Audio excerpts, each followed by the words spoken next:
자, 마테오복음 9장 32절 이렇게 시작합니다. 그들이 나간 뒤에 사람들이 마귀에 들려 말 못하는 사람 하나를 예수님께 데려왔다. 이 한 문장으로 우리는 곧바로 사건의 중심으로 들어가게 되죠. 그냥 말을 못하는 게 아니에요. 보이지 않는 힘에 사로잡혀서 고통받던 한 사람이 정말 마지막 희망을 가지고 예수님 앞에 서게 된 겁니다. 그러니까 이 사람의 고통은 그냥 몸이 아픈 수준이 아니었던 거예요.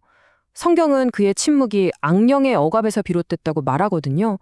이건 단순히 혀가 묶인 게 아니라 영혼까지 완전히 속박된 상태, 정말 스스로는 아무것도 할 수 없는 그런 완전한 무력감 속에 갇혀 있었던 거죠. 그런데 예수님의 행동은요, 정말 놀랍도록 간결하면서도 강력합니다.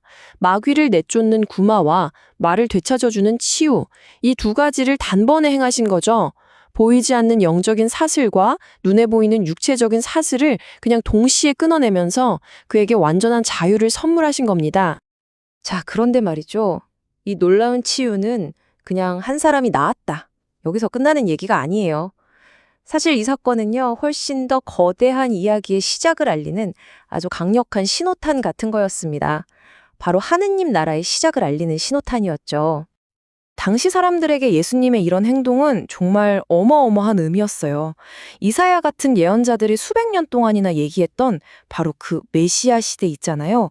하느님이 선택하신 분이 오셔서 우리를 해방시키고 치유해 주실 거라는 그 오랜 기다림이 바로 눈앞에서 현실이 되는 순간으로 보였던 겁니다.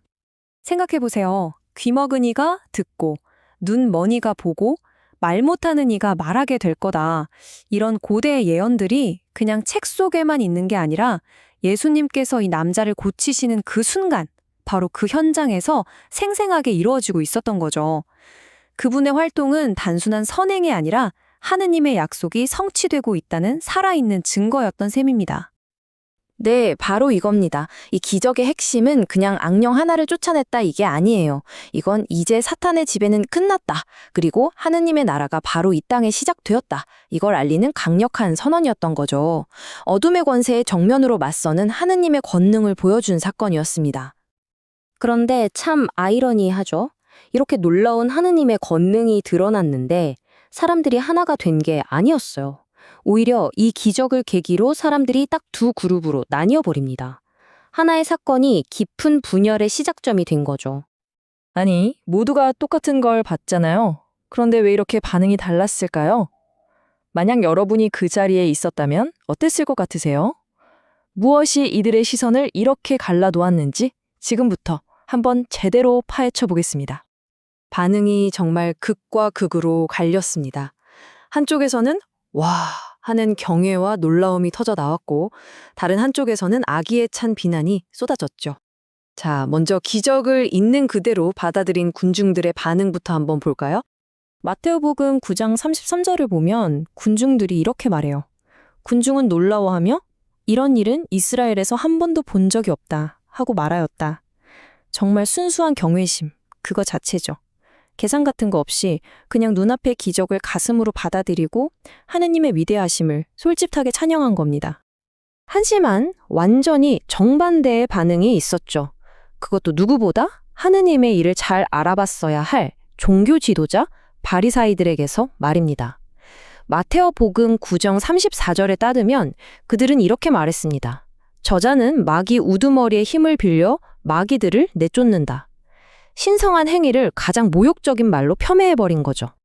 바로 이 지점, 여기가 이 이야기의 가장 깊은 핵심으로 들어가는 부분입니다.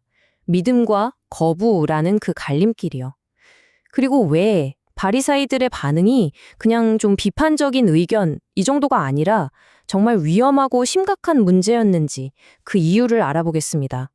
바리사이들의 논리가 참 교묘해요. 눈앞에서 벌어진 기적, 그 강력한 힘 자체는 부정할 수가 없었거든요. 너무나 명백하니까요. 그러니까 어떻게 하죠? 힘의 근원을 공격하는 겁니다. 저 힘은 하느님에게서 온 게 아니야. 악마에게서 온 거야. 이렇게 신성한 힘의 출처를 의도적으로 왜곡해버린 거죠. 이건 그냥 의견이 다른 게 아니에요. 성경은 이걸 성령을 모독하는 죄라고 해서 아주 심각하게 다룹니다.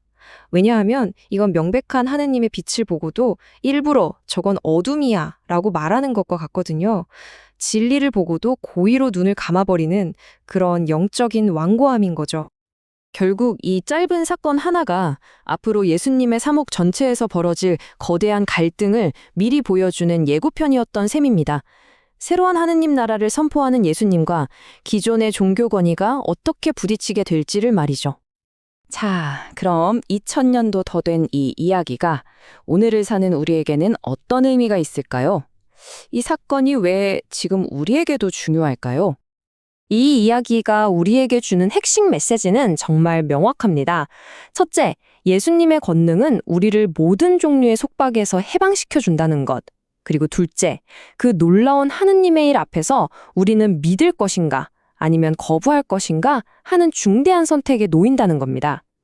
결국 우리가 무엇을 보느냐는 건 우리 마음이 어떤 상태냐에 달려 있다는 거죠. 그래서 이 이야기는 결국 우리 각자에게 돌아와서 묻고 있습니다. 오늘 바로 당신의 삶 속에서 일하시는 하느님의 손길을 마주할 때 당신의 응답은 무엇입니까? 군중처럼 놀라워하며 찬양하는 것인가요?